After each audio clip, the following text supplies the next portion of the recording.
உக்ரைனை வந்து ஜெலன்ஸ்கின்னு ஒரு ஆள் இருந்தாலும் ஏதோ ஒரு சினிமாவில் காமெடினாக இருந்தாலும் அந்த ஆளை ஏற்றி விட்டு அந்த அவனை வந்து ஒரு பொம்மை அதிபர் ஆக்கிட்டாங்க. அதாவது மேற்கத்திய நாடுகள். அமெரிக்காவோட சரித்திரம் பார்த்தீங்கன்னா அவங்க வந்து அவங்களுடைய பாதுகாப்பு பட்ஜெட்டில் வந்து அமெரிக்கா சண்டை போட்டதாக சரித்திரமே இருக்காது.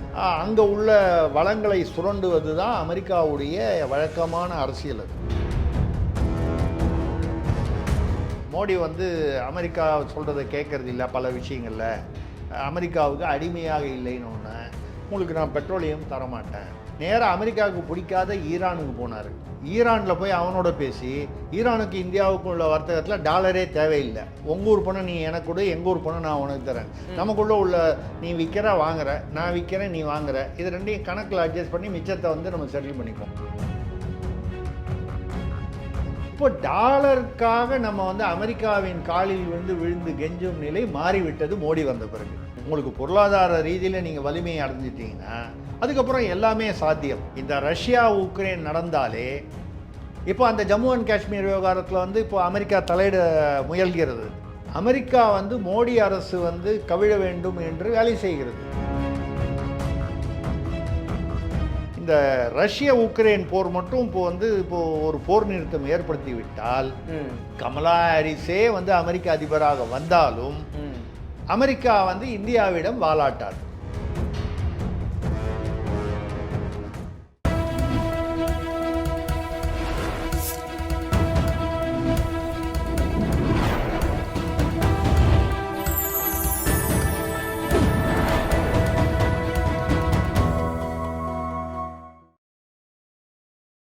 சார், தற்போதைய சூழ்நிலையில் பார்த்தீங்கன்னா இந்த ரஷ்யா உக்ரைன் போர் அப்படின்றது ஒரு முடிவுக்கே வராது போல். நம்ம ஆரம்பித்த புதுசில் நினச்சோம் ஒரு வாரத்தில் முடிஞ்சிடும் அப்படின்னு. அது மாதங்களை கடந்து வருடங்களை எட்டுற அளவுக்கு அந்த போர் போய்கிட்டு இருக்கு.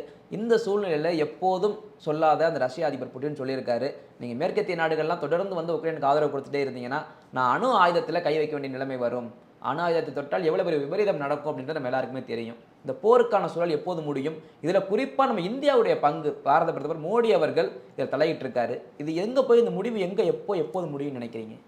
ரஷ்யா உக்ரைன் வந்து ஒரு காலத்தில் சோவியத் ரஷ்யாவுடைய ஒரு பகுதியாக இருந்த உக்ரைன். ஆமாம். அதுக்கப்புறம் சோவியத் ரஷ்யா வந்து ஒரு கம்யூனிசம் வந்து பலவீனம் அடைந்த போது அது பல நாடுகளாக தஜிகிஸ்தான் கஜகிஸ்தான் பல நாடுகளாக பிரிந்தது. அதில் உக்ரைனும் ஒன்று. அது வழக்கம் போல் அங்கே எல்லை பிரச்சனைகள், இனப்பிரச்சனைகள், இப்போ மணிப்பூரில் நமக்கு இருக்கா மாதிரி அந்த 2 இனங்களுக்கு உள்ள அந்த கருத்து வேற்றுமைகள், பிரச்சனைகள், பொருளாதார ஏற்றத்தாழ்வுகள், இந்த மாதிரி சில பிரச்சனைகள் உலகின் எல்லா பகுதிகளிலும் இருக்கக்கூடியது அங்கேயும் இருக்குது. அதனால் ரஷ்யாவுக்கும் உக்ரைனுக்கும் இதில் உக்ரைன் சின்ன நாடு, ரஷ்யா ஒரு மிக வலிமையான நாடு, அமெரிக்காவுக்கு சமமாக வந்து மதிக்கப்படும். அந்த மாதிரி சோவியத் யூனியனாக இருந்து பிரிந்ததற்கு அப்புறமும் ஏன்னு கேட்டால் அவங்கக்கிட்ட இருக்கக்கூடிய ஆயுத பலம், அணு ஆயுத பலம், அவர்களுடைய முன்னேற்றம், விஞ்ஞான அளவிலான முன்னேற்றம் இந்த மாதிரி இருக்கக்கூடியது. அதில் என்ன பிரச்சனை அப்படின்னு சொன்னால், இந்த உக்ரைன் சின்ன நாடு, இந்த அவங்களுக்கு எல்லை பகுதியில் பிரச்சனை ரஷ்யாவோட. மிக வலிமையான ஒரு ரஷ்யாவை எதிர்கொள்வதற்காக உடனே இவங்க வந்து என்ன பண்ணுறாங்க, அமெரிக்கா, ஐரோப்பா, நாட்டோ, NATO, நாட்டோ அப்படின்னு ஒரு அமைப்பு இருக்குது. அதை நாட்டோவில் எங்களை சேர்த்துங்க, நாட்டோவில் சேர்த்துக்கிட்டா நாட்டோ நாட்டில் யாருக்காவது போர் அபாயம் ஏற்பட்டால் நாட்டோ மற்ற நாடுகள் வந்து உதவி செய்யும். இது ஒரு விதிமுறை இருக்குது, எங்களை சேர்த்துங்கன்னு சொல்லி போடுறாங்க. நம்ம அமெரிக்கா, ஐரோப்பா இவங்க வந்து வழக்கமாக என்ன, இந்த மாதிரி சின்ன நாடுகள் வரும்போது சப்போர்ட்டுக்கு ரஷ்யாவுக்கு ஒரு ஒரு குடைச்சல் கொடுக்கணுங்கும் போது என்ன பண்ணுவாங்கன்னா, ரஷ்யா செய்கிற எல்லாமே ரைட்டுன்னு சொல்கிறது நம்மளுடைய எண்ணம் இல்லை. ரஷ்யா சைட்லேயே நிறைய தவறுகள் இருக்குது. போர்னு வரும்போது அதில் வந்து ஒன்றும் நியாயமெல்லாம் கிடையாது, அடி பூந்த அடி, அவ்வளோதான். இதில் யார் முதல் அடித்தான், யார் ரெண்டாவது அடித்தான், மறுபடியும் மூணாவது அடித்தான், இது வேறு விஷயம். இஸ்ரேல் காஜா மாதிரி தான், அது காசா மாதிரி தான். அப்போது அந்த வகையில் உக்ரைனை வந்து ஜெலன்ஸ்கின்னு ஒரு ஆள் இருந்தாலும் ஏதோ ஒரு சினிமாவில் காமெடினாக இருந்தாலும் அந்த ஆளை ஏற்றி விட்டு அந்த அவனை வந்து ஒரு பொம்மை அதிபர் ஆக்கிட்டாங்க. அதாவது மேற்கத்திய நாடுகள்னால் அமெரிக்கா மற்றும் ஐரோப்பா. அமெரிக்கா என்ன சொல்லுதோ அநேகமாக ஐரோப்பா அதை ஒட்டி போயிடும். அந்த வகையில் நேட்டோவில் ஒன்று சேர்த்துக்கிறேன்னு கிட்டத்தட்ட ஒரு பல வருஷங்களாக அவனை சொல்கிறாங்களே தவிர கடைசி வரைக்கும் இன்னி வரைக்கும் சேர்த்துக்கல. ஆனால் அவனுக்கு வந்து ரஷ்யாவை எதிர்ப்பதற்காக சப்போர்ட் நிதி உதவி பண்ணுறாங்க, ஆயுத உதவி செய்கிறாங்க. இதனால தான் ஒரு சின்ன நாடான உக்ரைன் வந்து ரஷ்யாவுக்கு டஃப் கொடுக்குற அளவுக்கு அங்கே வந்து போர் நடந்துக்கிட்டு இருக்கு, தொடர்ந்து நடந்துக்கிட்டு இருக்கு. இதில் என்ன பிரச்சனை? அவன் நிதி உதவியாக ஆயுத உதவியாக வந்தால் தான் இவனால் சண்டை போட முடியும். ரஷ்யாவால் தன்னுடைய வலிமையிலேயே அவங்களால சண்டை போட முடியும். ஸோ இதுதான் வந்து அங்கே உள்ள உண்மையான பிரச்சனை. இப்போது அமெரிக்காவோட சரித்திரம் பார்த்தீங்கன்னா, அவங்க வந்து அவங்களுடைய பாதுகாப்பு பட்ஜெட்டில் வந்து அமெரிக்கா சண்டை போட்டதா சரித்திரமே இருக்காது. அவங்க செலவு பண்ணது பூரா வேற ஒரு நாட்டுக்குள்ளே பூந்து அந்த நாட்டை ஆக்கிரமிப்பு. ஆப்கானிஸ்தான், ஒரு காலத்தில் வியட்நாம், அதுக்கப்புறம் ஈராக், இப்படி பல நாடு, கியூபா, இப்படி பல நாடுகளில் வந்து ஆட்சியை கவிழ்த்து அவங்களுக்கு வேண்டிய பொம்மை அதிபர்களை கொண்டு வந்து அங்கே உள்ள வளங்களை சுரண்டுவது தான் அமெரிக்காவுடைய வழக்கமான அரசியல். இது ரொம்ப வருஷமாக பண்ணிக்கிட்டு இருக்காங்க. அப்படி இருக்கும் பொழுது இப்போ அமெரிக்கா உட்பட மேற்கத்திய நாடுகள் வந்து இவங்களை சப்போர்ட் பண்ணாங்க. இந்த பிரச்சனையில் அமெரிக்கா சொன்னால் ரஷ்யா கேட்காது, அமெரிக்கா சொன்னாங்கிறதுக்காகவே கேட்காது. ஆமாம், அவன் சும்மா இருந்தால் கூட பரவாயில்ல. புட்டின் வேற. ஆமாம், புட்டின் வேற. புட்டின் வந்து அது ஒரு டைப்பு, கொஞ்சம் வித்தியாசமான டைப்பு. அதாவது எடுத்தேன் கவிழ்த்தேன்னு எதை வேணாலும் திடீர்னு இருந்தாலும் அணு ஆயுதம் கொண்டு போடணும்னு முடிவு பண்ணிட்டாருன்னா யாராலையும் தடுக்க முடியாது. அவருடைய அந்த ஒரு மனப்பான்மை, அந்த என்ன சொல்கிறது, சர்வாதிகார மனப்பான்மை தான். அவருக்கு எதிராக வந்து பேசின ஒரு அரசியல் தலைவரை வந்து ஜெயிலில் வச்சார். அதுக்கப்புறம் திடீர்னு வந்து அவர் காணாமல் போயிட்டார், இறந்து போயிட்டார் மர்மமான முறையில். இந்த மாதிரி விஷயங்கள்லாம் அங்கே வந்து சீனாலையும் சரி, ரஷ்யா, இந்த மாதிரி இடங்கள்ல அது ரொம்ப சகஜம். வடகொரியா இதெல்லாம் வந்து அங்கெல்லாம் வந்து இது ரொம்ப சாதாரணமான விஷயம். ஒரு ஆள் நம்ம எதிர்க்கிறான்னா திடீர்னு அவன் காணாமல் போயிடுவான். அவன் குடும்பத்திலேயே கூட அவனை வந்து கேட்க மாட்டாங்க அதுக்கப்புறம். இது சீனாலையும் உண்டு, ரஷ்யாலையும் உண்டு, வடகொரியாவில் உண்டு, இந்த மாதிரி நாடுகளில் உண்டு. அப்போது ரஷ்யாவுக்கும் உக்ரைனுக்கும் வரும்போது இப்போ அமெரிக்கா வந்து என்னன்னால் இந்தியாவை தன்னுடைய கட்டுப்பாட்டிலேயே இந்தியா போன்ற நாடுகளை தன்னுடைய கட்டுப்பாட்டில் வைத்திருக்க வேண்டும் அப்படிங்கிறது தான் வந்து அமெரிக்காவுடைய எண்ணம். அதிலிருந்து பிரதமர் மோடி வந்ததுக்கு அப்புறம் தான் அந்த இது அவங்களுக்கு ஒரு பெரிய ஒரு அட்வான்டேஜ் என்னன்னால், இந்த ஆயில், எண்ணெய், பெட்ரோலியம் அது விற்கும் போது அமெரிக்காவில் நம்ம பண்ணும்போது டாலரில் கொடுத்து வாங்குவோம். அது திடீர்னு வந்து சில அமெரிக்காவுக்கு ஒரு காலத்தில் இப்போ குஜராத் முதல்வராக இருந்த மோடிக்கு வந்து அமெரிக்காவுக்கு போகிறதுக்கு விசாவே தரமாட்டேன்னாங்க. அமெரிக்காவில் விசா மறுக்கப்பட்டது அவருக்கு. அவர் பாரத பிரதமராக வருவதற்கு முன்னால் முதல்வராக இருந்தபோது அவர் வந்து போறேன்னு சொன்னபோது அங்கே குஜராத்தி ஏதோ ஒரு சங்கத்தில் அவருக்கு ஒரு பாராட்டுரை வாழ்த்து ஏதோ இருந்தது. அப்போ வந்து சாதாரணமாக அமெரிக்காவுக்கு டூரிஸ்ட் விசா தரமாட்டேன்ட்டான் மோடி. கேட்டால் 2002 இவர் வந்து கோத்ராவில் வந்து நிறைய படுகொலைகளுக்கு காரணமாக இருந்த முதல்வர் இவர்னு. அது இந்தியாவுக்குள்ளே நடந்தது. அது உண்மையா பொய்யா அது இதெல்லாம் தாண்டி அமெரிக்காவுக்கு என்ன சம்மந்தம்? அதில் அமெரிக்காவில் எத்தனையோ கருப்பர்கள், எவ்வளோ வந்து கருப்பினத்துக்கு. இன்றைக்கி அமெரிக்கா இருக்கிற இடமே வந்து செவ்விந்தியர்கள் என்று சொல்லக்கூடிய அவர்களுடைய நாடு. இவர்கள்லாம் வந்து ஸ்பெயினிலிருந்தும் மற்ற ஐரோப்பிய நாடுகளிலும் வந்து ஆக்கிரமிப்பு செய்தவர்கள். அமெரிக்காவில் யார் நேட்டிவ், பூர்வகுடி அப்படின்னு சொன்னால் செவ்விந்தியர்கள், ரெட் இண்டியன்ஸுன்னு. அவங்களாம் எங்கே இருக்காங்க? அந்த இனமே அழிஞ்சு போச்சு.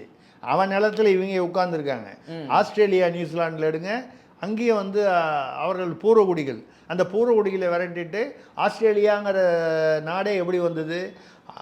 பிரிட்டன்லேயும் மற்ற மேற்கத்திய நாடுகள்லேயும் குற்றம் செய்து தண்டனை பெற்றவர்கள், சிறை தண்டனை பெற்றவர்களை கொண்டு ஆஸ்திரேலியாவில் இறக்கி விட்டான். அப்போ வந்து அந்த தீவில் வேறு ஏதோ ஆதிவாசிகள் இருந்தாங்க, அவங்களுக்கு ஒன்றும் தெரியாது, அங்கே கொண்டு வந்து இறக்கி விட்டான். நாளடைவில் என்னாச்சு? அவன் குற்றம் ஜெயிலில் இருந்தவன் வெளியில் வர்றான், அவன் குழந்தை வாரிசு, இப்படி வந்து வம்சம் வளர்ந்து அது ஒரு தனி வெள்ளைக்காரன் நாடாகிடுச்சு. உண்மையில் பார்த்தீங்கன்னா அது வந்து ஒரு அந்த பகுதியை சேர்ந்த பூர்வகுடிகளுடைய நாடு.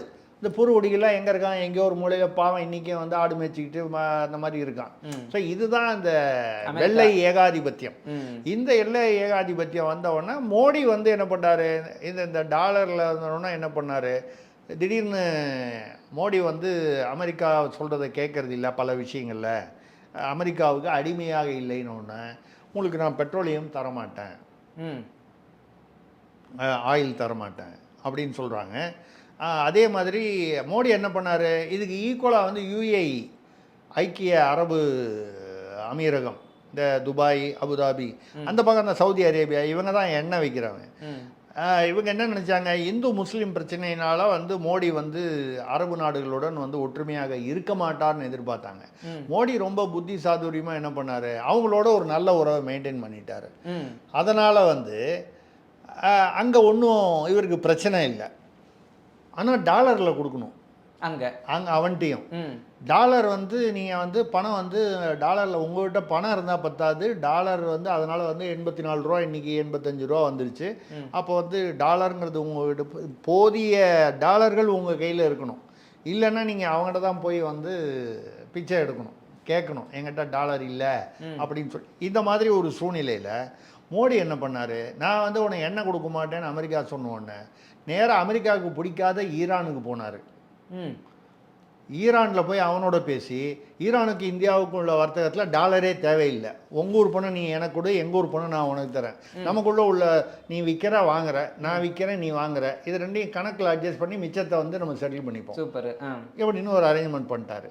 இதே மாதிரி ரஷ்யாவில் ரூபிளோட இந்திய ருப்பியை வந்து அது வரைக்கும் மோடி வர வரைக்கும் நான் இந்தோனேஷியாவில் 18 வருஷம் இருந்தேன், சிங்கப்பூர், ஹாங்காங்லலாம் அலுவலகம் நடத்திட்டு இருந்தேன். அப்போல்லாம் வந்து இந்திய ரூபாயை எந்த இடத்துலையும் நீங்கள் போய் மாற்ற முடியாது, டாலராவோ டைரெக்டாக. இந்திய ரூபாயை டைரெக்டாக நீங்கள் வந்து அந்த ஊரில் இந்திய ரூபாயை எந்த கடையிலையும் நீங்கள் வந்து செலவு பண்ண முடியாது. அங்கே இந்தோனேஷிய ருப்பியாவை கொண்டு போய் நீங்கள் செலவு பண்ணலாம், வேறு ஒரு ஜெர்மன் கரன்சியை கொண்டு போய் செலவு பண்ணலாம், இப்படிலாம் பண்ணலாமே தவிர, சில இதெல்லாம் பண்ணலாமே தவிர, யூரோவை பண்ணலாம், ஸ்டெர்லிங் பவுண்டு பண்ணலாம். ஆனால் வந்து இந்திய ரூபாயை வாங்க மாட்டாங்க. டாலரை நான் வாங்கிக்கணும், எனக்கு வேணும், இந்திய ரூபா கொடுக்குறேன்னா முடியாது. ஆனால் இன்றைக்கி ரஷ்யாவோட ரூபிள் வந்து ஆயில் வந்து ரஷ்யாக்கிட்டேருந்து வாங்க ஆரம்பித்தார். அமெரிக்காவில் வாங்குறத வந்து ரொம்ப குறைச்சிட்டு ஈரான்லேருந்தும் ரஷ்யாவிலேருந்து வாங்க ஆரம்பித்தார். யுஏஇலையும் என்ன சொல்லிட்டாரு, திராம்ஸ் அவனுடைய கரன்சி, நம்ம ரூபாயில் திராம்ஸோட வச்சுக்கோம், டாலர் தேவையில்லைன்ட்டார். இப்போ டாலருக்காக நம்ம வந்து அமெரிக்காவின் காலில் வந்து விழுந்து கெஞ்சும் நிலை மாறிவிட்டது மோடி வந்த பிறகு. அதனால தான் மோடி வந்து இன்றைக்கி உலகளாக ஒரு ஒரு ஒரு பயப்படுற தலைவராக இருக்காங்க. மன்மோகன் சிங் பிரதமராக இருக்கும்போது சர்வதேச மேடைகளில் வந்து பார்க்கும்போது அப்போ இருந்த ஒபாமாவோ மற்றவர்களோ வந்து மன்மோகன் சிங் இத்தனைக்கு மன்மோகன் சிங் ஒரு மிகப்பெரிய பொருளாதார மேதை. ஆனால் வந்து அவர்கிட்ட ஒரு மைனஸ் பாயிண்ட் என்னென்னா பொம்மையாக இருந்தார். அதனால் வந்து அவர் பாட்டில் நின்றுட்டுருப்பார், தாண்டி போவாங்க. அவரை திரும்பி பார்த்து ஒரு சர்வதேச இதில் கூட அரங்கத்தில் கூட அவரை வந்து கண்டுக்க மாட்டாங்க. ஆனால் சோனியா காந்தியை பார்த்தா கும்பிடுவாங்க, அவங்க எந்த பதவியிலையும் இல்லை. அப்போ உண்மையான பவர் யாருக்கிட்டன்னு அதெல்லாம் தாண்டி இன்றைக்கி மோடி போகிறாருன்னா பின்னாலேயே பைடன் வந்து இப்படின்னு பின்னால் போய் தலைவரன்ற மாதிரி போய் கேட்குறாரு. எல்லா சர்வதேச தலைவர்களும் மோடி கூட நின்று ஃபோட்டோ எடுத்து G7ங்கிறது குரூப் 7 7 நாடுகள், அதில் இந்தியாவே இல்லை. அதுக்கு இவரை சிறப்பு பார்வையாளராக கூப்பிட்டு இவரை நடுவில் நிற்க வச்சு எல்லோரும் ஃபோட்டோ எடுத்துக்கிறாங்க சர்வதேச தலைவர்கள் எல்லாம். அமெரிக்கா அந்த மாதிரி மிகப்பெரிய நாடுகள் G7 ஐரோப்பிய நாடுகள்லாம். அப்போ என்னென்னா மோடியுடைய அந்த இது வளர்ந்துடுச்சு. அப்போது இப்போ வந்து உலகளாவிய தலைவர் பைடன் சொன்னால் யாராவது கேட்பாங்களான்னா யாரும் கேட்க மாட்டாங்க. ஒபாமா இருக்கும் பொழுது அவர் பெரிய ஆளுமையாக இருந்தார். அவர் வந்து பொதுவாக இந்தியாவுடைய நலனுக்கு அப்படி ஒன்றும் பெருசாக அவர் பாடுபடலை, பாகிஸ்தானை தான் சப்போர்ட் பண்ணார். அது மாதிரி நிறைய அமெரிக்காவில் வந்து முக்கால்வாசி பாகிஸ்தானை தான் சப்போர்ட் பண்ணி ஆயுத சப்ளையே பாகிஸ்தானுக்கு வந்து அமெரிக்கா தானே கொடுக்குது. அதனால் வந்து உங்களுக்கு வந்து ஆனால் வந்து பைடன் வந்து பெரிய பவர்ஃபுல்லான ஆள் இல்லை. அது மாதிரி வரும்பொழுது அமெரிக்கா பலவீனம். அமெரிக்காவில் இன்றைக்கி வேலையில்லா திண்டாட்டம் இருக்குது. அமெரிக்கா மிகவும் வந்து பெரிய கடனில் இருக்குது. இந்தியாவுடைய பொருளாதார வளர்ச்சி ஜிடிபி கிட்டத்தட்ட 8% இருக்குது. அமெரிக்காவிலலாம் 4%க்கு மேலே வரல. கொரோனா பீரியடில் வந்து அவங்க ஃபைசர்லேருந்து மருந்து தரமாட்டேன்னாங்க. அதனால் என்னங்க நாங்களே பண்ணிக்கிறோம்னு சொல்லிட்டு நம்ம வந்து கிட்டத்தட்ட ஒரு 120 நாடுகளுக்கு வந்து நம்ம சப்ளை பண்ணோம், இந்தியாவுக்குள்ள சப்ளை தாண்டி. சரிங்களா? கொரோனா பீரியடில் வந்து பொருளாதாரம் வந்து பெரிய அளவில் சரிவை சந்திக்காத ஒரே நாடு இந்தியா தான். அதுக்கான பெருமை மோடி தலைமையிலான அரசு. மோடிக்கு மட்டும்தான் சொல்ல முடியாது, மோடி தலைமையிலான அரசு, அதிகாரிகள், நிர்வாகிகள், மற்றவர்கள். ஸோ பட் தலைவர் சரியாக இருந்தால் தானே மற்றதெல்லாம் இருக்கும். அந்த தைரியம் இருக்கணும், துணிச்சல் இருக்கணும்ல. அது மோடிக்கு இருந்தது. அதுக்கு முன்னால் எனக்கு தெரிஞ்சு இந்திரா காந்திக்கு மட்டும்தான் அந்த துணிச்சல் இருந்தது. பட் ஆனால் இந்திரா காந்தி வந்து அதை வந்து நெகட்டிவாக கொண்டு போயிட்டாங்க, சர்வாதிகாரமாக கொண்டு போய் அது நெருக்கடி நிலைமைலாம் போய் எலெக்ஷன்லாம் இல்லாமல் கேன்சல் பண்ணி அது கொஞ்சம், அதாவது அதே திறமையும் துணிச்சலும் வித்தியாசமாக பயன்பட்டது, தவறாக பயன்பட்டது. இப்போ அந்த அளவுக்கு வரும்பொழுது இன்றைக்கி வந்து ரஷ்யாவை கண்ட்ரோல் பண்ணுறதுக்கு யாரால் பண்ண முடியும்? பண்ண முடியாது. ஏன்னா ரஷ்யா வந்து மறைமுகமாக சீனாவுடன் ஒரு ஒரு ஒரு அண்டர்ஸ்டாண்டிங்கில் இருக்குது. ஏன் அப்படி இருக்குன்னா, அமெரிக்காவுக்கு சீனாவை பிடிக்காது, அமெரிக்காவுக்கு ரஷ்யாவை பிடிக்காது, எதிரிக்கு எதிரி நண்பன், அதனால் வந்து இருக்காங்க. இப்போ சீனா வந்து ஆனால் இந்த மாதிரி வந்து போய் தலையிடாது. அவங்க வந்து அவங்க வரைக்கும் கரெக்டாக பார்த்துட்டு போயிட்டே இருப்பான். அவன் எல்லா இடத்துலையும் வியாபாரம், நீங்கள் 10 ரூபாய்க்கு பேட்டரி உங்கள் ஊரில் தயார் பண்ணிங்கன்னா 1 ரூபாய்க்கு பேட்டரி அவன் உங்கள் ஊரில் கொண்டு வந்து இறக்கி விட்டு போவான். இதுதான் அவனுடைய இது. ஏன்னு கேட்டால் அங்கே வந்து தொழில் அதிபர்களே கிடையாது, அரசு தான் எல்லா தொழிலையும் செய்கிறது. எல்லாம் வந்து வேலை பார்க்குறவனுக்கெல்லாம் சம்பளம், சாப்பாடு, அதோடு போகணும். அதுக்கு மேலே யாரும் வந்து தொழிலதிபர் ஆக முடியாது. இப்படி சில கட்டுப்பாடுகள் உள்ளது. நான் பொதுவாக சொல்கிறது, விதிவிலக்குகள் இருக்கலாம், ஆனால் வந்து பொதுவான அதான் கம்யூனிசம், ரொம்ப கடுமையான கம்யூனிசம். அது மாதிரி இருக்கிறதுனால அவங்க வந்து ஏதாவது ஆக்கிரமிப்பு பண்ணுவாங்க. இப்போ இந்தியாவில் உள்ள சில பகுதியில் ஒரு காலத்தில் நேரு காலத்தில் அவரே விட்டு கொடுத்துட்டாரு. அக்ஸை சின்னம் 65,000 ஹெக்டாரோ என்னமோ ஸ்கொயர் கிலோமீட்டரோ என்னமோ வந்து இந்த வச்சுக்கன்னு சீனாவுக்கு விட்டு கொடுத்துட்டாரு. அதெல்லாம் நிறைய நடந்தது. இப்போ சோனியா காந்தி காலத்தில் போய் ரகசியமாக போய் மன்மோகன் சிங் பிரதமராக இருக்கும்போது அரசுக்கு சம்மந்தம் இல்லாமல் காங்கிரஸ் கட்சியும் சீனாவுடைய ஆளுங்கட்சியும் வந்து ஒரு புரிந்துணர்வு, நம்ம தகவல் பரிமாற்றம் பண்ணிக்கணும்னு பண்ணுங்க. இந்தியாவும் சீனாவும் நாடுகளாக அரசுகள் பண்ணது தானே நியாயம். கட்சியும் பண்ணுறது எப்படி நியாயமாகும்? இப்படி பல விஷயங்கள் இது மாதிரி வரும்போது தான் இங்கே வந்து ரஷ்யா வந்து யார் சொன்னால் கேட்பாங்க. உக்ரைன் வந்து அமெரிக்காவில் ஐரோப்பாவில் எவன் பணம் கொடுக்குறானோ அவன் சொல்கிறத கேட்கும். ரஷ்யா யார் சொல்கிறத கேட்கும், சீனா சொல்கிறத கேட்கும். சீனா உள்ளே வராது. இப்போ யார் சொன்னால் ரஷ்யா, பூட்டினை யாராலையும் கண்ட்ரோல் பண்ண முடியாது. ஒரே தலைவர், புட்டின் மதிக்கக்கூடிய தலைவர், பயப்படக்கூடிய தலைவர், இல்லை மதிக்கக்கூடிய தலைவர் இந்திய பிரதமர் மோடி. அதனால தான் இவர் முதல்ல ரஷ்யாவுக்கு போனார், ரஷ்யாவில் போய் பேசினார். அடுத்தது வந்துட்டு உக்ரைன் போனார், உக்ரைனில் போய் ஜெலன்ஸ்கியோட பேசினார். அவர் பொம்மை அதிபரோ அவர் தான் அதிபர், அதனால் அவர்கிட்ட தானே பேசி ஆகணும். பேசிட்டு வந்ததுக்கப்புறம் மறுபடியும் வந்து ரஷ்யா உக்ரைன் அதிபரோட பேசின விஷயங்களை அவரிடம் எப்படி பரிமாறிக்கணுமோ அதை பரிமாறிக்கிட்டு ஜோ பைடனுக்கு கூப்பிட்டு பேசுகிறாரு. யார்? பிரதமர் மோடி. ஜோ பைடன் இவரை கூப்பிட்டாரா இல்லை இவர் அவரை கூப்பிட்டாரோ பேசுகிறாங்க. பேசிட்டு இப்போ இது எந்த நிலைமையில் இருக்கிறது என்றால், இந்த போர் நிறுத்தத்திற்கு மோடி அவர்கள் இப்போ போனது இப்போ சமாதான பேச்சுக்கு தான். ஏன்னா எவ்வளவு பண்ணாலும் சமாதானம் வரல. கிட்டத்தட்ட 1 வருஷம் ஆக போகுது இந்த போர் நடந்துக்கிட்டு இருக்கு. அழிவு வந்து 2 பக்கமும் ரொம்ப மோசமாக இருக்குது. பொதுமக்கள் தான் பாதிக்கப்படுவாங்க. எப்போவுமே பாதிக்கப்படுறது பொதுமக்கள், சொத்துக்கள், அதெல்லாம் வந்து 2 பக்கமுமே அடிபட்டுருக்கு. தடார்னு ஒரு மிசைல், ஒரு ஏவுகணையை கொண்டு வந்து போடுறாங்க, கம்ப்ளீட்டாக ஒரு ஏரியாவே போயிடுது. 2 பக்கமும் நடக்குது. உக்ரைனுக்கு அவ்வளவு வலிமை கிடையாது, ஆனால் இந்த அமெரிக்கா போன்ற நாடுகள் வந்து நிதி உதவி, ஆயுத உதவி செய்யுது. இப்படி இருக்கக்கூடிய இந்த சூழ்நிலை இப்போ பார்த்தீங்கன்னா போலந்துக்கு போயிட்டு வந்தார் அவர். இந்த ரஷ்யாவுக்கு போயிட்டு தான் அப்படி போனதான். ஏன்னு கேட்டால் போலந்துக்கும் இந்தியாவுக்கும் ரொம்ப சரித்திரபூர்வ வரலாற்று உறவுகள் இருக்கு. போலந்திலிருந்து பல பேர் வெளியேற்றப்பட்ட போது அவர்களுக்கெல்லாம் அடைக்கலம் கொடுத்தது நான் சொல்றது ரொம்ப வருஷம்னால வரலாறு இருக்கு. அப்போ போலந்து வந்து உக்ரைனுக்கு வந்து அருகில் உள்ள நாடு, ரஷ்யாவுக்கும் உக்ரைனுக்கும் அருகில் உள்ள நாடு. அதில் வந்து சில அவர்கள் மூலமாக சில அணுகுமுறை ஒன்றுமே இல்லை. ரஷ்யாவும் உக்ரைனும் உட்காந்து பேசணும், அதுக்கு இடம் இவன் அங்கே போக மாட்டான், அவன் இங்கே போக மாட்டான். அப்போ நடுவில் ஒரு ஒரு ஒரு கட்ட பஞ்சாயத்து பேசுகிறதுக்கு ஒரு இடம் வேணும்ல, அதான் போலந்து. அதுக்காக தான் போலந்தில் போய், ஐயா நாளைக்கு நீ என்னை உள்ள விட மாட்டேன், அவனை உள்ள விட மாட்டேன்னு தகராறுலாம் பண்ணக்கூடாது, ஏதாவது ஒன்றுன்னா வந்து அதுக்கு அலோவ் பண்ணணும், அதை தயார் பண்ணிட்டாரு. ரஷ்யாவில் போய் அது ஏதோ ஒன்று பேசிட்டு வந்துட்டார், உக்ரைனில் போய் பேசி என்ன பேசினார் தெரியாது வந்துருக்கு. ஆனால் இப்போ எந்த நிலைமைக்கு வந்திருக்குன்னா, ஒரு சமாதான சீஸ்ஃபயர்னு சொல்லுவாங்க, போர் நிறுத்தம். முதல்ல போரை வந்து நிறுத்தணும், தாக்குதலை நிறுத்தணும், 2 பக்கத்துலேயும் நிறுத்தினா தான் பேச முடியும். சீஸ்ஃபயர்னு எந்த போர்லேயுமே முதல்ல சீஸ்ஃபயர் தான், போர் நிறுத்தம் தான் முதல்ல. அதுக்கப்புறம் பேச்சுவார்த்தை வெற்றிகரமாகவும் இருக்கும். 3 மாதம் ஆகும், 6 மாதம் ஆகும், சில சமாதான உடன்படிக்கைகள் போடுவாங்க. அதுக்கப்புறம் அந்த உடன்படிக்கையை மீறி அவன் நடந்துக்கிட்டான், இவன் சொல்லுவான், அவன் சொல்லுவான். இது ஒரு ப்ராசஸ். ஆனால் இந்த ப்ராசஸை அமெரிக்கா என்ற மிகப்பெரிய ஏகாதிபத்தியத்தால் வந்து செய்ய முடியவில்லை. இங்கிலாந்து உட்பட ஒரு காலத்தில் வந்து உலகையில் வந்து சூரியனே வந்து அஸ்தமிக்காதுன்னு சொல்லப்பட்ட அந்த பிரிட்டனில் வந்து அவர்களால் இதை செய்ய முடியவில்லை. வேறு ஜெர்மனியோ இல்லை மற்ற நாடுகளோ சீனாவோ ஜப்பானோ இவர்கள் யாருமே செய்ய முடியவில்லை. இந்தியாவால், இந்திய பிரதமர் மோடியால் இதை செய்ய முடிந்து ஒரு வாரம் 2 வாரத்துக்குள்ளே போர் நிறுத்த அறிவிப்பு வரும்னு எதிர்பார்க்குறாங்க. என்னுடைய கணிப்பில் அவர் போலந்து போனதுக்கு காரணம் அஃபிஷியலாக யாரும் சொல்லலை, இது என்னுடைய கணிப்பு. போலந்தில் வச்சு தான் பேச்சுவார்த்தை நடக்க போகுது. யாருடைய தலைமையில் நடக்க போகுதுன்னா பிரதமர் மோடி, இந்திய பிரதமர் மோடி தலைமையில் தான் அந்த பேச்சுவார்த்தை நடக்க போகுது. 2 பக்கத்துக்கும் பஞ்சாயத்து பண்ணி வச்சு ஒரு போர் நிறுத்தத்தை அறிவிப்பை உண்டாக்கி அதிலிருந்து அது ஒரு நீளமான ஒரு ப்ராசஸ், அது லெங்தி ப்ராசஸ். ஒரே நாளில் வந்து எல்லாமே சரியாயிடாது. இப்போ இந்தியாவுக்கும் பாகிஸ்தானுக்கும் உள்ள உறவு வந்து பல பிரச்சனைகள் இருக்குது.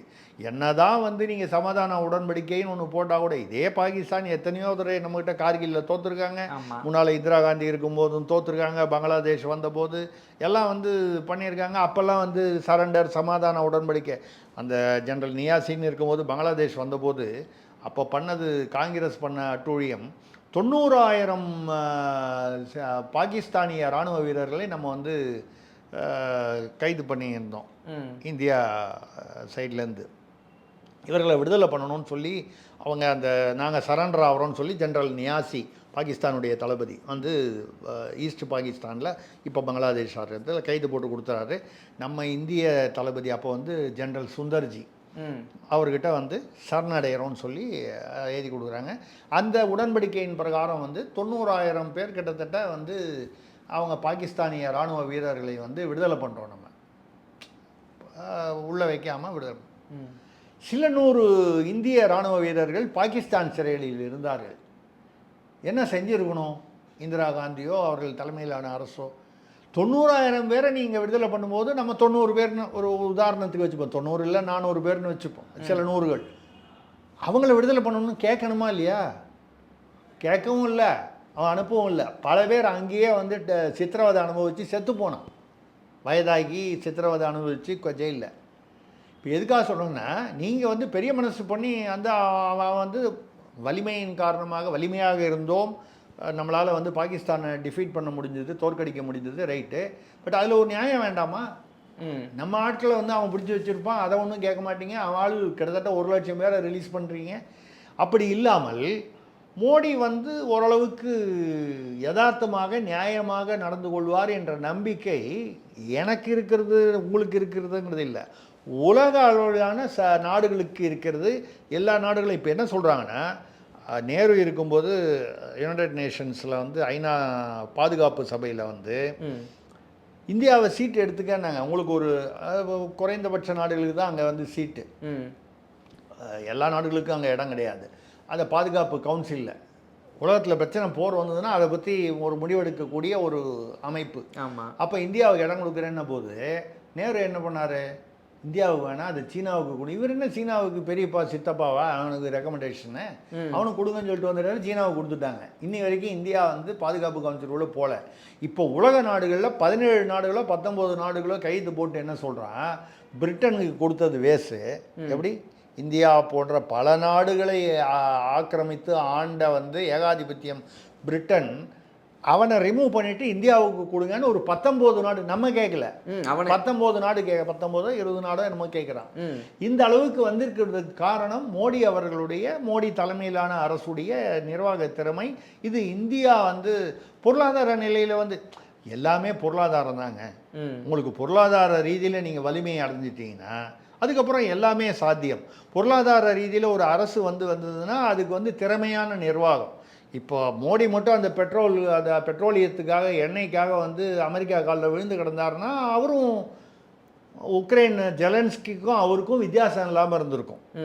அவர் இன்னொரு மன்மோகன் சிங்கா, சோனியா காந்திக்கு மன்மோகன் சிங் இருந்த மாதிரி அமெரிக்காவுக்கு மோடியாக இருந்திருப்பார் அவர்.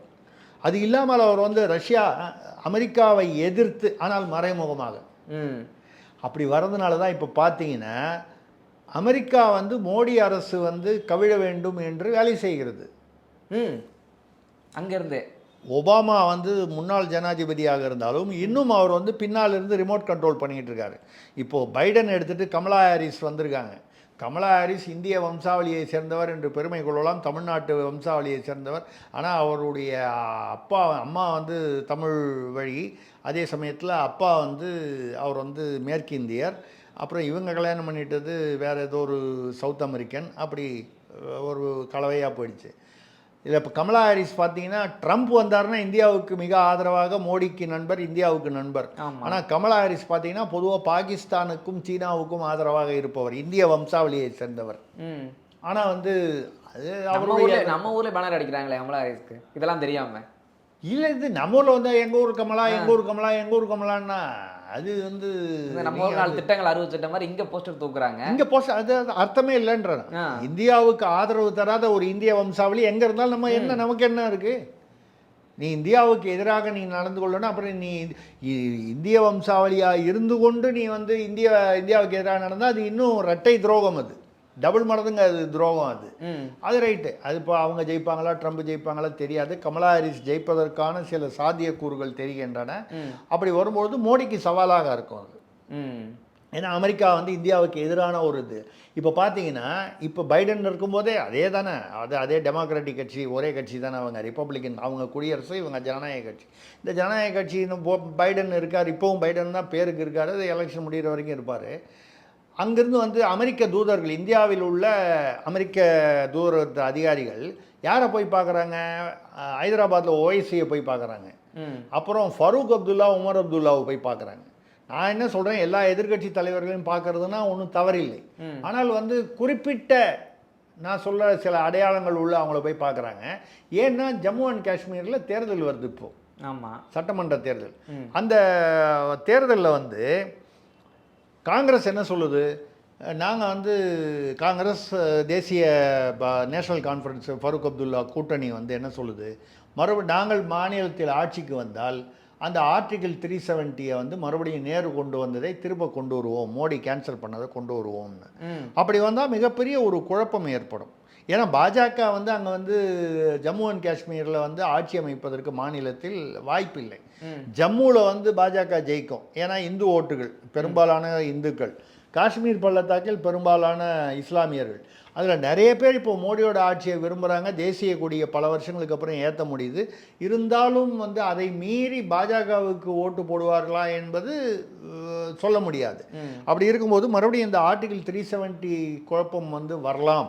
இந்த குழப்பத்தை தூண்டி விடுவதற்கு அமெரிக்கா வந்து ஓஐசி போன்றவர்களை பயன்படுத்தி இப்போது ஜம்மு அண்ட் காஷ்மீரில் பிரச்சனை வந்ததுன்னா பாகிஸ்தானுக்கு கொண்டாட்டம். ஆமாம், இந்தியா பாகிஸ்தானுக்குள்ள பிரச்சனை வந்ததுன்னா அமெரிக்காவுக்கு கொண்டாட்டம்.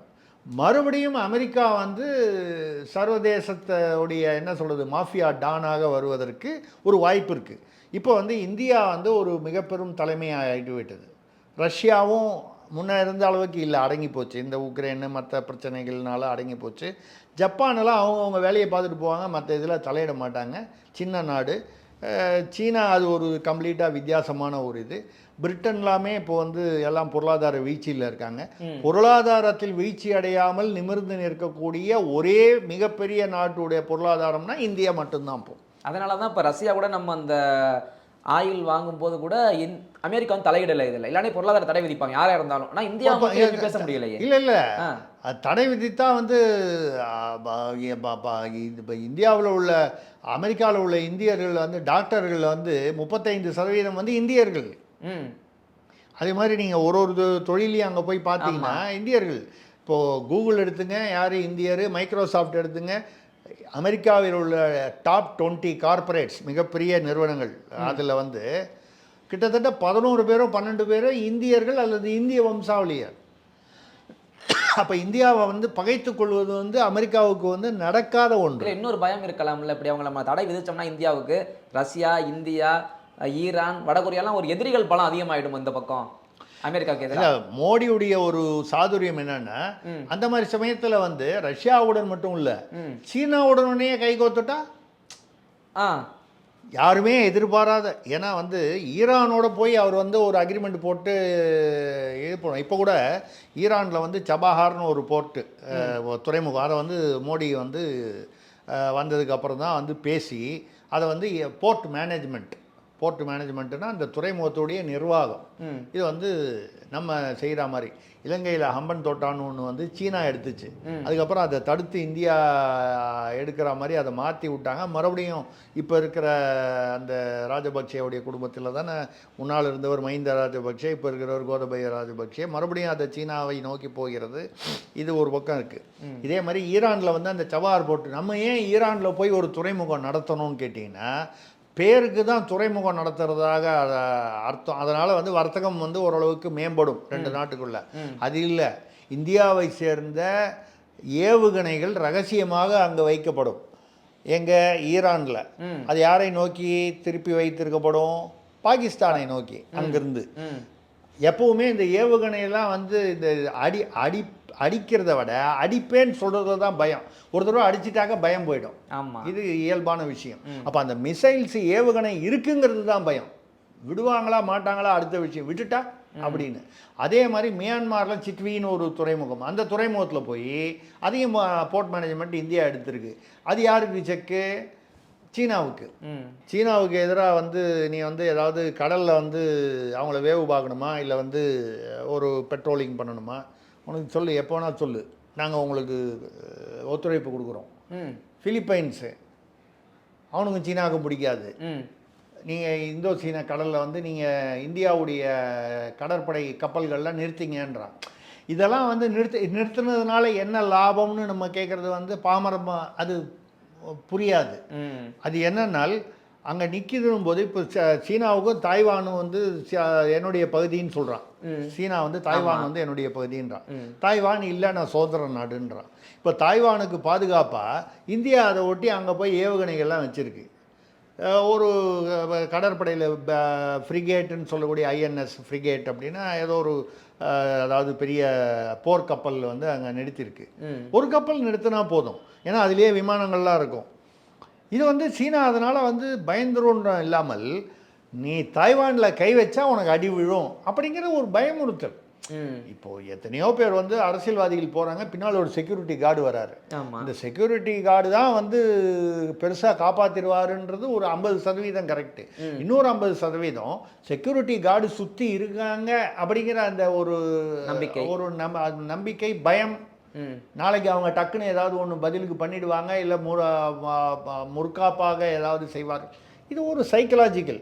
அந்த அளவுக்கு இப்பொழுது வந்து உலகத்துக்கே வந்து ஹீரோவாக வந்து மோடி வந்து இப்போ வந்து இருக்காரு. இந்த ரஷ்ய உக்ரைன் போர் மட்டும் இப்போ ஒரு போர் நிறுத்தம் ஏற்படுத்தி விட்டால் கமலா ஹாரிஸே வந்து அமெரிக்க அதிபராக வந்தாலும் அமெரிக்கா வந்து இந்தியாவிடம் வாலாட்டாது. நம்ம தலை தூக்கிடலாம்.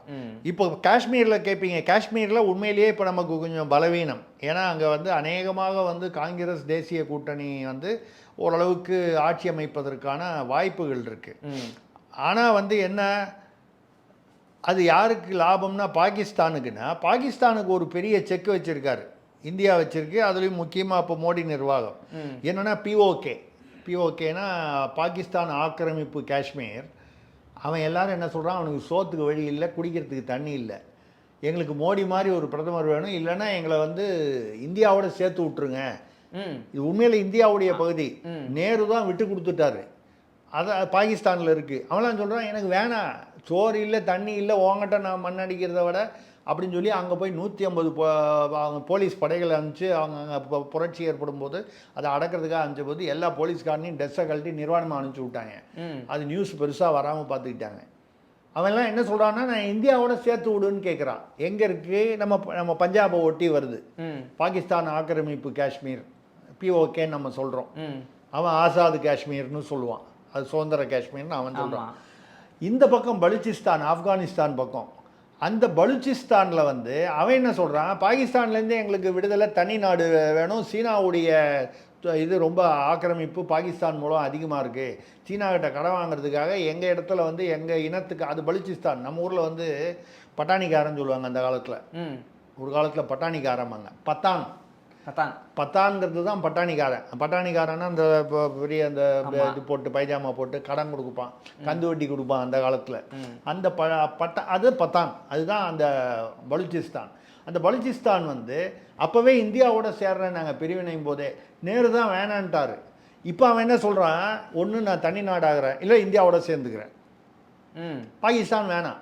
ஏன்னா இது சீனாவுடைய இது ரொம்ப ஆக்கிரமிப்பு ஆதிக்கம் அதிகமாக இருக்குது, பொருளாதார ஆதிக்கம் இப்படியெல்லாம் வந்து இருக்கும்போது இப்போ என்னென்னா இங்கே செக்கு பல தீவிரவாத தலைவர்கள், அதாவது இந்தியாவுக்கு எதிரான தீவிரவாத தலைவர்கள், காலிஸ்தான் தீவிரவாதமோ இல்லை பாகிஸ்தான் ஆதரவு தீவிரவாதமோ சமீபத்தில் மட்டும் ஒரு 40-50 பேர் வந்து பார்த்தீங்கன்னா அவன் நாட்டில் அவன் பாகிஸ்தானில் இருக்கான், திடீர்னு மர்மமான முறையில் கொல்லப்பட்டார்கள், யாரோ வந்து சுட்டுட்டாங்க, யாரோ விஷம் வச்சுட்டாங்க, சத்தம் போடாமல் ஒரு 40-50 டிக்கெட் அவுட்டு.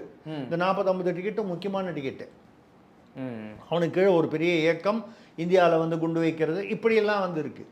அப்போ மோடி வந்து என்ன சொல்கிறது, ஒரு எல்லா பக்கமும் இப்படி 10 பந்தை வந்து இப்படி தட்டி விளையாடுவாங்க, அதை மாதிரி வந்து மிக திறமையாக ஒரு ஒரு ஆட்டத்தை வந்து நிர்வாகத்தை வந்து சர்வதேச இந்தியாவுக்குள்ளே பண்ணுறதுன்றது ஒரு விஷயம், இது வந்து பண்ணார். இது காஷ்மீர்லேயும் வந்து ஈவன் வந்து இவங்க பாஜகவுக்கு தோதில்லாத ஒரு ஆட்சி வந்தால் கூட கண்டிப்பாக அதில் ஏதோ ஒரு ஒரு இதை வச்சுக்கிட்டு அவங்க வந்து இந்த பிரச்சனையை மறுபடியும் கிளப்பும் பொழுது அதை வந்து மோடியால் தீர்வு காண முடியும். சவாலாக இருக்கும், ஆனால் தீர்வு காண முடியும் என்பதுதான். ஆக இந்த ரஷ்யா உக்ரைன் நடந்தாலே இப்போ அந்த ஜம்மு அண்ட் காஷ்மீர் விவகாரத்தில் வந்து இப்போ அமெரிக்கா தலையிட முயல்கிறது, ஆஃப் ஆகிடுவாங்க. இதுதான் அந்த ரஷ்யா உக்ரைனுடைய அந்த சமாதான வெற்றி வந்து யாருக்கு இன்னும் பயம் கவலையை அளிக்கும்னா அமெரிக்காவுக்கு அளிக்கும். அதனால் நமக்கு என்ன நன்மைன்னு கேட்டால் அவன் தொந்தரவு கம்மியாகும். இவ்வளோதான். ஓகே சார், உங்களுடைய நேரத்தை ஒதுக்கி பகிர்ந்தமைக்கு ரொம்ப நன்றி. தொடர்ந்து பேசுவோம். மிக்க நன்றி, வணக்கம்.